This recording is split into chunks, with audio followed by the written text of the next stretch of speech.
السلام علیکم۔ اس قسط کے آغاز میں ینی شہر کا منظر دکھایا جاتا ہے۔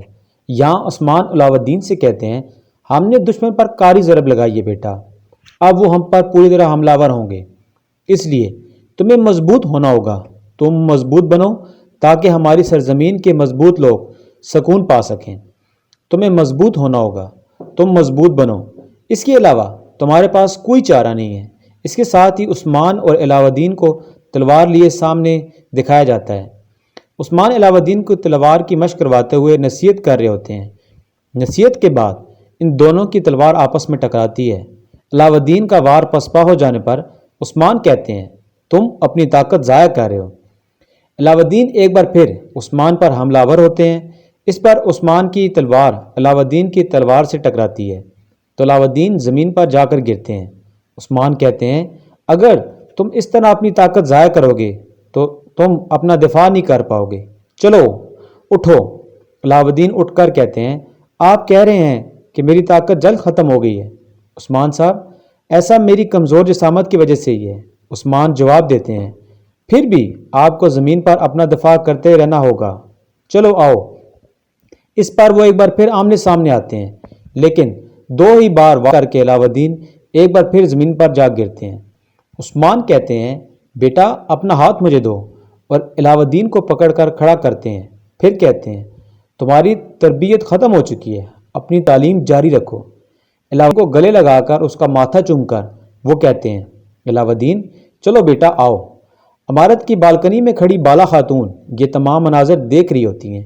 علاؤ الدین عثمان کی بات پر عمل کرتے ہوئے وہاں سے چلے جاتے ہیں۔ اسی دوران بالا خاتون سیڑھیاں اتر کر نیچے آتی ہیں۔ عثمان بالا کا نام لے لیتے ہیں۔ بالا کہتی ہیں، میرے سردار، آپ نے میرے بیٹے پر کافی دباؤ ڈالا ہے، اپنے برابر والوں کے ساتھ مشق کرنی چاہیے۔ عثمان ہنستے ہوئے بالا کی طرف دیکھتے ہیں، پھر پوچھتے ہیں، کیا تم میرے برابر کی ہو؟ بالا زمین میں گڑی تلوار نکال کر سامنے آتی ہیں اور کہتی ہیں، یہ بات تو آپ جنگ کے دوران ہی دیکھ سکتے ہیں عثمان۔ اس پر عثمان دوبارہ اپنی تلوار نکال کر کہتے ہیں، تو پھر دکھاؤ، چلو آؤ۔ بالا خاتون لڑا کر تلوار سے عثمان پر وار کرتی ہیں اور دونوں کی تلواریں آپس میں ٹکراتی ہیں۔ بالا خاتون کی تیزی سے وار کرنے پر عثمان دفاعی انداز میں پیچھے ہٹتے ہیں اور پھر بالا خاتون اپنی تلوار کی نوک عثمان کی گردن پر رکھ لیتی ہیں اور ہنس کر کہتی ہیں، وقت آپ کی طاقت کم نہیں کر سکتا عثمان۔ عثمان ایک دم پیچھے ہٹتے ہیں اور پھر سے تلوار پکڑ کر بالا پر وار کرتے ہیں۔ عثمان تلوار کے وار سے بالا کو قریب لا کر زیر کرتے ہیں، پھر کہتے ہیں، اس نے تمہاری خوبصورتی میں بھی کمی نہیں کی ہے، تم آج بھی ویسی خوبصورت ہو جیسے پہلے تھی، بالکل پہلے دن کی طرح۔ اور مسکراتے ہوئے دونوں اپنی تلواریں ہٹا لیتے ہیں۔ اسی دوران سپاہی عثمان کی طرف آنے لگتے ہیں، جس پر بالا خاتون وہاں سے چلی جاتی ہیں، جبکہ بوران ایک سپاہی کے ساتھ وہاں آتے ہیں، بتاتے ہیں کہ سردار یہ حسن ہے جو قسطنطنیہ جا رہا ہے۔ عثمان کہتے ہیں، ٹھیک ہے۔ پھر ایک خنجر حسن سپاہی کو دیتے ہیں اور کہتے ہیں، اسے شہنشاہ کے پاس لے جاؤ، یہ خنجر خط کے مندرجات کا ثبوت ہے۔ قسطنطنیہ پہنچ کر یہ بات کنور کو بتانا کہ جن لوگوں نے ہم پر راستے میں حملہ کیا وہاں بھی سکون کے ساتھ نہیں رہ پائیں گے۔ حسن جواب دیتے ہوئے، میں 2 معاونین اور 2 فالتو گھوڑوں کے ساتھ روانہ ہونا چاہتا ہوں، میرا راستہ چند روشن کرے گا، میں اسے اپنی جان کی قیمت پر وہاں لے کر جاؤں گا میرے سردار۔ عثمان جواب دیتے ہیں، ٹھیک ہے، اللہ آپ کو رفتار عطا کرے، اور اس پر حسن اداب کر کے وہاں سے وہ چلے جاتے ہیں۔ عثمان کہتے ہیں، بوران، احتیاطی تدابیر میں اضافہ کرو، جاسوسی کے لیے گھوڑے بھیجو، دشمن مختلف ہیں، ان کی چالیں بھی مختلف ہیں۔ بوران کا جواب دیتے ہی، جو حکم میرے سردار۔ عثمان کہتے ہیں، دشمن مختلف ہیں لیکن ہم بھی اب پہلے کی طرح نہیں ہیں۔ اس کے بعد کانتا کوزنوس کو دربار میں دکھایا جاتا ہے۔ کوزنیس کہتا ہے، میں تخت کا حقدار ہوں اور روم میرا حقدار ہے۔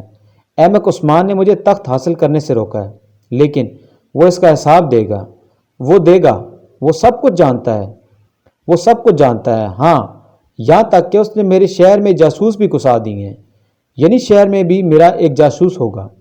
اس بات کے ساتھ یعنی شہر کے قریب جنگل میں موجود فریق کو دکھایا جاتا ہے۔ وہ اس راستے پر آگے بڑھتے ہوئے پتوں پر نشان لگاتے ہیں اور کچھ پتے منہ میں ڈالتے ہوئے آگے بڑھتی ہیں۔ تبھی اس راستے سے حسن اور ان کا قافلہ تیزی سے قسطنطنیہ کی جانب گامزن دکھائی دیتا ہے۔ راستے میں کھڑی فریگ ان کے آنے کی آواز سنتی ہیں، پھر کہتی ہیں یہ موت کی بو ہے، اور تیزی سے ان کے قافلے کے سامنے جا کر کھڑی ہو جاتی ہیں۔ فریگ کو سامنے دیکھ کر حسن اپنا گھوڑا روکتے ہیں اور پوچھتے ہیں تم کون ہو؟ تمہیں کیا چاہیے؟ فریگ کہتی ہیں میرے پاس تمہارے لیے تحفے ہیں۔ یہ کہہ کر وہ اپنے سر پر موجود تاج سے نوکیلی کیل نما شے محافظ سپاہیوں کی طرف اچھال دیتی ہیں۔ سپاہیوں کے گر جانے پر وہ کہتی ہیں میں موت کی ایلچی فریگ ہوں، جس پر حسن اپنی تلوار نکالے نیچے اترتے ہیں اور غصے سے کہتے ہیں تم بے غیرت، میں تم سے اس کا حساب لوں گا۔ ان کے سامنے آتے ہی فریگ خنجر سے وار کرتی ہے اور حسن کو ایک ہی وار میں موت کے گھاٹ اتار دیتی ہیں۔ حسن سپاہی کے بے جان وجود کو زمین پر پٹک کر وہ ان کے چمڑے کے تھیلے میں موجود خنجر نکالتی ہے۔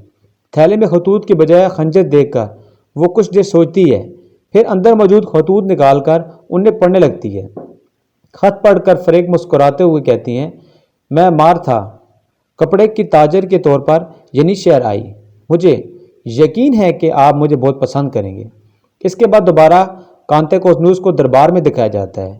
وہ خود سے کہتا ہے کہ میں تم سے پوچھ رہا ہوں تخت کی قیمت صرف ایک جاسوس ہے؟ نہیں، ایسا نہیں ہے، میں اس کے آس پاس کے لوگوں کو سب کو چھین لوں گا، میں ایک ایک کر کے اس کے سرداران لے لوں گا، عثمان کو اس چٹان سے دور پھینک دوں گا، وہ سمجھے گا کہ اس نے بزدل شہنشاہ سے کوئی معاہدہ کیا ہے، میں اس معاہدے کو تباہ کر دوں گا، میں اسے تباہ کر دوں گا۔ اس کے ساتھ مارکی میکوی کے نام سے ایک بازار کا منظر دکھایا گیا ہے، جہاں اولوف اپنے ساتھیوں کے ساتھ تلواریں لیے ایک عمارت سے باہر آتا ہے اور باہر آتے ہوئے بازار میں موجود سب لوگوں کو بھگا دیتے ہیں اور سامنے آنے والے سب لوگوں کو موت کے گھاٹ اتار دیتے ہیں۔ اولوف وحشیانہ طریقے سے سب لوگوں کو مارتا ہے اور اس کے سپاہی بھی اس کی پیروی کرتے ہیں، جبکہ کانتے کوزنوس کہتا ہے کیا یہ کافی ہے؟ نہیں، یہ کافی نہیں ہے۔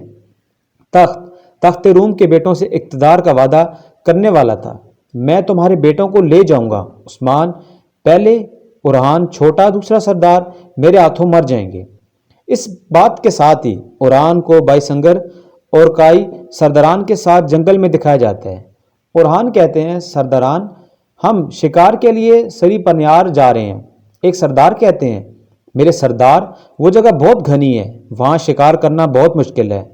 اورہان جواب دیتے ہیں جب ہرن شکاری سے بہتر زمین کو جانتا ہے تو شکاری شکار بن جاتا ہے، یہ زمین ہماری ہے اور ہم اس کے ہر کونے کو جانیں گے تاکہ ہم شکار نہ بن جائیں۔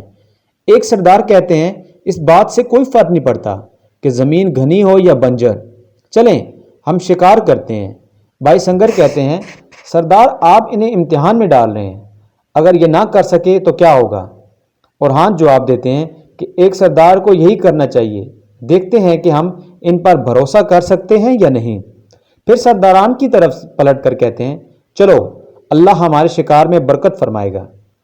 سب لوگ اپنے گھوڑے آگے بڑھاتے ہوئے تبھی قریبی جھاڑیوں کے پیچھے سے دیکھا تھا اولوف کا ساتھی کہتا ہے کہ یہ اپنے سرداران کے ساتھ شکار کرنے جا رہے ہیں۔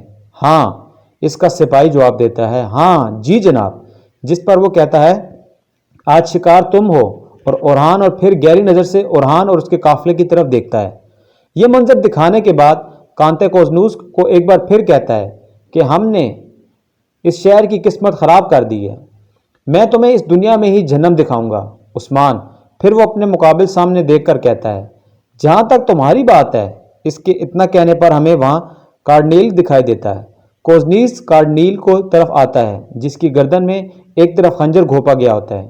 کوزنیس کے ہاتھ لگنے پر کارڈنیل کی گردن ایک طرف ڈھک جاتی ہے۔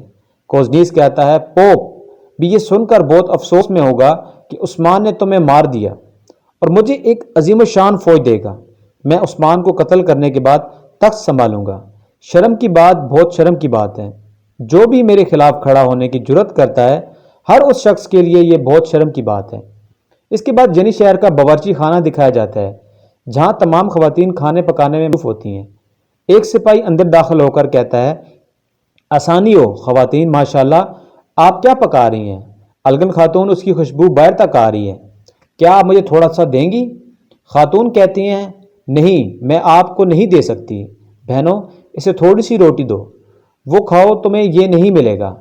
جس پر سپاہی بیچارگی سے ایک خاتون سے روٹی لے کر واپس چلا جاتا ہے، جبکہ الگن خاتون تیزی سے تیاریوں کا جائزہ لینے لگتی ہیں۔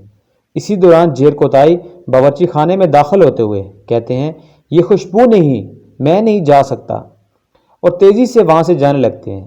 پھر کہتے ہیں، نہیں مجھے جانا چاہیے، اور تیزی سے چولہے کی طرف بڑھنے لگتے ہیں۔ بالکل دبے پاؤں وہ کھانے کے برتن کے پاس پہنچ جاتے ہیں۔ خواتین کو جو اس کی بالکل خبر نہیں ہوتی۔ الگن خاتون جیسے ہی مڑتی ہیں، کھانے کے چمچ میں سے کھانا کھانے لگتے ہیں۔ جیر کوتائی کو دیکھ کر چونک جاتی ہیں اور پھر خوشی سے ان کا نام لیتی ہیں۔ جیر کوتائی کہتے ہیں، الگن، اور کھانے کا چمچ چھوڑ دو۔ الگن کہتی ہیں، کھاؤ۔ جیر کوتائی پھر ایک پلیٹ لے کر اب سامنے آتی ہیں اور کھانا اس میں ڈالتے ہوئے کہتی ہیں، میں تمہیں اس میں تھوڑا سا دوں گی، یہ لو۔ کھانا نکال کر جیر کوتائی کے سامنے کرتی ہیں اور ساتھ ہی یہ کہتی ہیں کہ میں چمچ بھی دے دیتی ہوں۔ جیر کوتائی حیرانگی سے الگن خاتون کے پرجوش انداز کو دیکھتے ہیں، پھر پوچھتے ہیں، کیا تم مجھ سے ناراض نہیں ہو؟ الگن جواب دیتی ہیں، نہیں نہیں، میں تم سے ناراض نہیں ہوں۔ جیر کوتائی سوال کرتے ہوئے، کیا میں یہ کھا سکتا ہوں؟ الگن جواب دیتی ہیں، ہاں کھاؤ، اور مسکراتے ہوئے جیر کوتائی کی طرف دیکھتی رہتی ہیں۔ جیسے ہی جیر کوتائی کھانے لگتے ہیں، الگن کہتی ہیں، رکو، میں تمہیں تھوڑا سا دلیا بھی بنا دیتی ہوں، اور دلیا پلیٹ میں ڈال کر کہتی ہیں، اس کا لطف اٹھاؤ، کھانا لے کر جاؤ۔ جیر کوتائی نے میز کی طرف آتے ہوئے اور کہتے ہیں، کھانے کے لیے شکریہ بہنوں، پھر باورچی خانے سے باہر چلے جاتے ہیں۔ الگن کہتی ہیں، مزے کرو جیر کوتائی، مزے کرو، تم اس کے مستحق ہو۔ جبکہ باورچی خانے میں کام کرتی خواتین حیرانگی سے الگن خاتون کو دیکھتی ہیں۔ الگن بوکھلا کر کہتی ہیں، جیر کوتائی وہ جانتا ہے اور اوران صاحب کو کیا پسند ہے، اس لیے میں نے اسے کچھ دے دیا، اسے پسند ہے اور اوران صاحب کو بھی وہ پسند ہوگا۔ اس پر خواتین مسکرانے لگتی ہیں۔ اسی دوران باہر سے کوئی الگن کو پکارتا ہے۔ آواز سن کر وہ ڈر کر کہتی ہیں، وہ آگے، ہمیں دیر ہو گئی ہے۔ تبھی ملن خاتون اندر داخل ہو کر پوچھتی ہیں، چلو الگن، کیا اوران کا کھانا تیار ہے؟ الگن جواب دیتی ہیں، ابھی تیار ہونے والا ہے۔